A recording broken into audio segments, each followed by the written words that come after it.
Hello friends, இப்போ நம்ம என்ன வீடியோ பார்க்க போகிறோம்னா Alappuzha house boat tour. So last year India trip போயிருந்தப்போ ஆலப்புழா போய் ஹவுஸ் போட் போயிருந்தோம். நாங்கள் ஃபேமிலியாக போனால் சூப்பராக இருக்கும். ஒரு 10 பேர் ஒரு டீம்லேருந்து போனால் நல்லாயிருக்கும். ஆனால் என்னோடய ப்ரிஃபரன்ஸ் பார்த்திங்கன்னா டே டைமில் போட் எடுத்து ரவுண்ட் அடிச்சுட்டு ஆஸ் யூஷுவல் ரூமுக்கு வந்து ஸ்டே பண்ணுறது தான் பெஸ்ட்டு. ஏன்னா பேக் வாட்டர்ஸில் கொஞ்சம் கொசுக்கடி இருக்குது, அந்த அளவுக்கு சாட்டிஸ்ஃபேக்ஷனாக கிடையாது.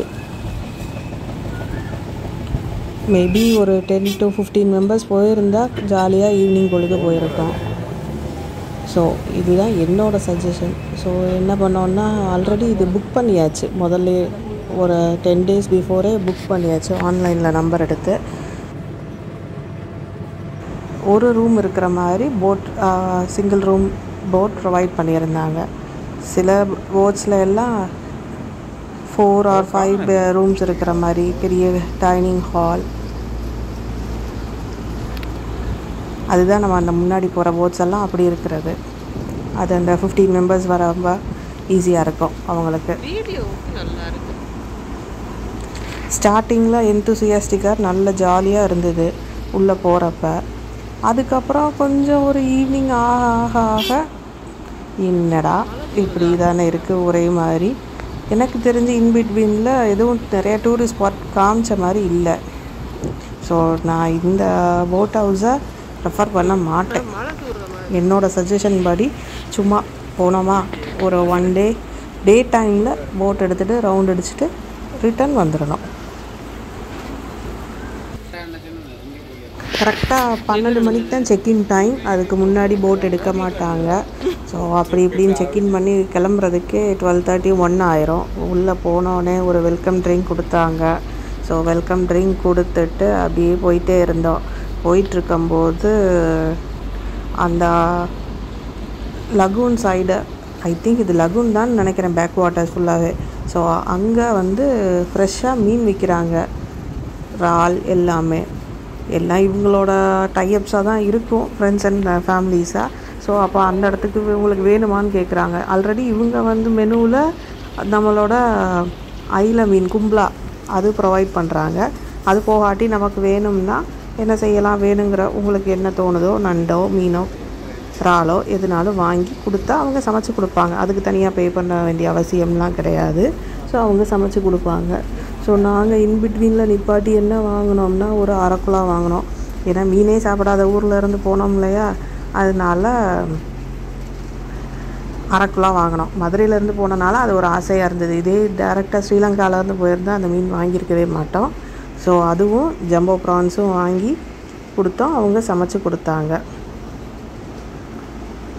கரெக்டாக 1:32க்கெல்லாம் லன்ச் ரெடி பண்ணி கொடுத்துட்டாங்க. ஸோ என்ட்ரன்ஸ்லேயே பார்த்தீங்கன்னா இது வந்து டைனிங் ஹால். 2 பேருக்கு ஏற்ற மாதிரி 4 பேர் சீட்டிங் அரேஞ்ச் பண்ணி அதுலேயே ஹேண்ட் வாஷ் எல்லாம் இருக்குது. ஸோ நீட்டாக இருந்தது. ஸோ டைனிங் ஹாலுக்கு அப்படியே பேக் சைடில் போனால் ரூம்.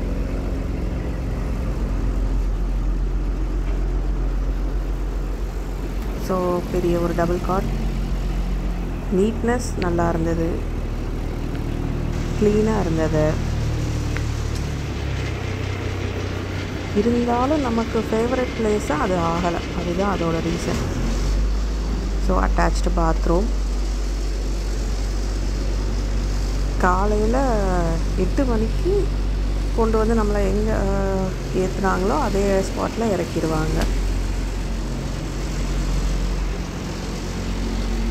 பிரேக்ஃபாஸ்ட்டு, காலையில் breakfast idli sambar chutney as usual Tamil Nadu items கொடுத்தாங்க. கேரளானாலும்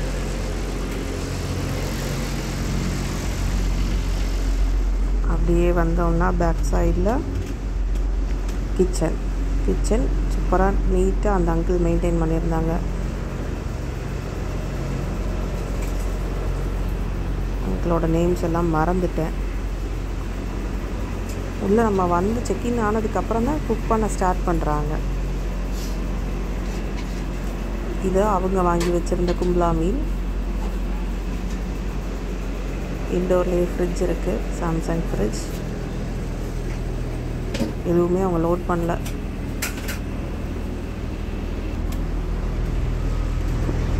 அப்படியே முன்னாடி வந்தால் லாபி. ஸோ அதில் நம்ம அப்படியே வேடிக்கை பார்த்துட்டே டைம் ஸ்பெண்ட் பண்ணலாம். ஆனால் என்ன வெயில் கொஞ்சம் கூடவும் அப்படியே ஒரு மாதிரி டல் அடிச்சுது. ஆனால் தண்ணிக்குள்ளே இருக்கிறதுனால தெரியலை. இதுதான் நாங்கள் வாங்கின அரக்குலா. ஒரு 2 kgs இருந்தது. இது இறால் உரிக்கிறதுக்கு முன்னாடி எடுக்கலை. ஸோ அதை அவங்க புரட்டி வச்சுட்டாங்க. ஸோ இதான் அவங்களோட சாப்பாடு. ரைஸ், சப்பாத்தி, சாம்பார், 2 பொரியல், மீன் பொரியல், அதுபோக நம்ம வாங்கி கொடுத்த இறால் பொரியல், மீன் பொரியல்லாம் இருக்கும். அப்பளம். நைட்டுக்கும் சப்பாத்தி, தோசை அந்த மாதிரி ஐட்டம்ஸ் எல்லாம் இருக்கும். ஈவினிங் 4:35க்கே வந்து அவங்களோட ஸ்பெஷல், கேரளா ஸ்பெஷல் பஜ்ஜி, வாழைப்பழ பஜ்ஜி, ஒரு டீ அது கொடுப்பாங்க. அதுக்கப்புறம் நைட்டு நம்ம வேணும்னு கேட்டால் வேறு ஏதாவது திருப்பி வாங்கி கொடுத்தா அதுவும் சமைச்சு கொடுப்பாங்க. ஸோ எங்களோட பொழுது இப்படி தான் அந்த ஒரு நாள் போச்சு. உண்மையை சொல்லணும்னா ஒரு ½ டே யூஸ்ஃபுல்லாக இருந்தது. அதுக்கப்புறம் போர் அடிக்க ஆரம்பிச்சிருச்சு மக்களே. ஒரே தண்ணி, ஒரே போட்டு.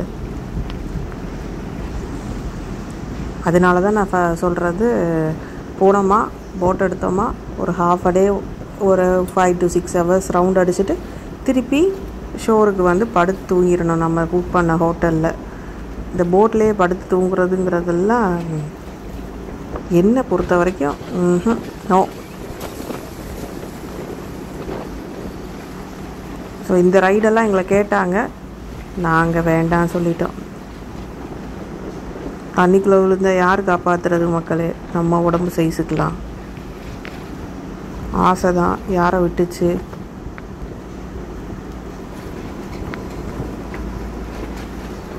இப்படியே வேடிக்கை பார்த்துட்டு இனி நைட்டுக்கு மிச்சம் இருந்த இறாலையும் பொரிச்சு கொடுத்தாங்க.